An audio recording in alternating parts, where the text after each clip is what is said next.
Welcome, good folk, and thank you for tuning in for another tale from the Blue Wizard. This YouTube novel is for entertainment purposes, so do not make life decisions based on what you hear in this story. Fiction is a wonderful vessel of truth, but take only what resonates and leave the rest for someone else or another time. Today's episode is Chapter 7, She Who Shall Not Be Named.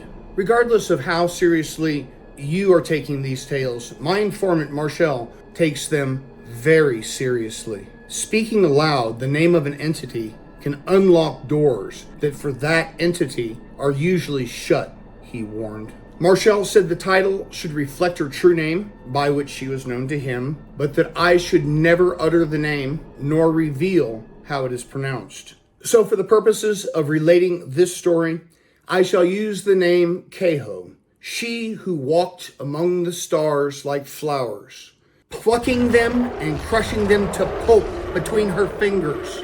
But I am getting way ahead of myself.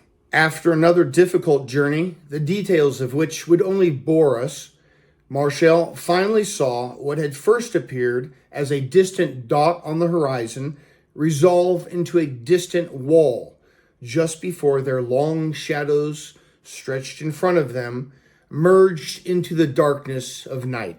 They decided to press on, not stop and camp, and the closer they came to the walls, the more people trudged along with them.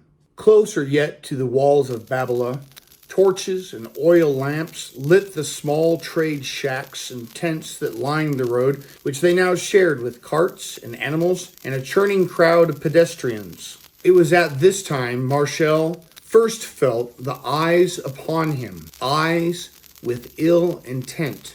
The feeling of being watched did not relent as they followed the road, which ran parallel to the wall a bow shot away. After a while north, they turned east, crossed the Great River Bridge, and then turned south on the brick-paved processional way toward the north-facing Ainana Gate. The gate at this time was already nearly 40 feet tall, with the images of bull and dragon gods depicted in the stone's bas-relief. The gate was not yet blue, nor were there any winged lions included at this time. The massive double doors, which opened outward, were wide open. A guard armed with a long polearm was standing in front of each gate near the hinge, but neither seemed interested in anyone passing in or out. Marsh'el said passing through the gate into the city felt like stepping into the jaws of a dragon. Following Mr. White, they headed towards what Marsh'el later learned was the Bar Key Bar district, the old city. It was as they wound their way through the crowded streets that Marsh'el noticed the women of Babylon did not dress as the Western women had, or even in the eastern cities they had passed through thus far. Their clothing revealed their form in ways the Western styles had not, and their faces, he saw, were artfully colored to accentuate their features in ways that kept catching his eyes. Additionally, Marsh'el found there were some of the women he could not look at for any length of time before it aroused within his mind an unfamiliar sensation, and his body responded to cues it had never before been exposed to.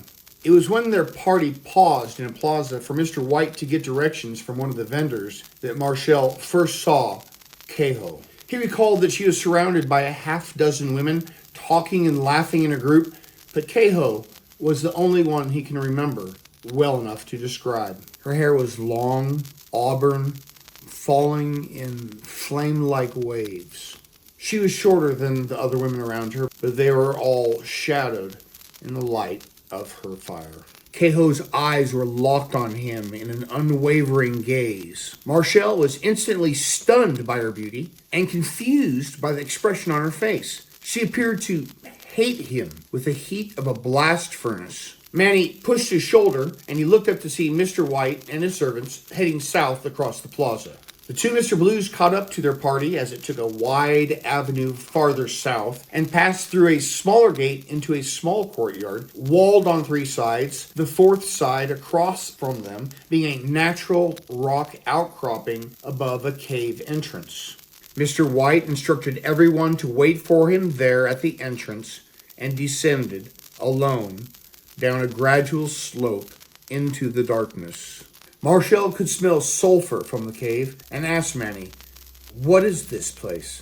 Oh, this is the feature the city was named for, is famed for, he said. This, my friend, is what the locals call the Gate of the Gods. He looked over both shoulders to make sure nobody else had entered the courtyard, and the Eastern Division headquarters for Damage Incorporated, apparently. Thank you for visiting for another tale from the Blue Wizard. If you watched this episode all the way up to here, please post a comment.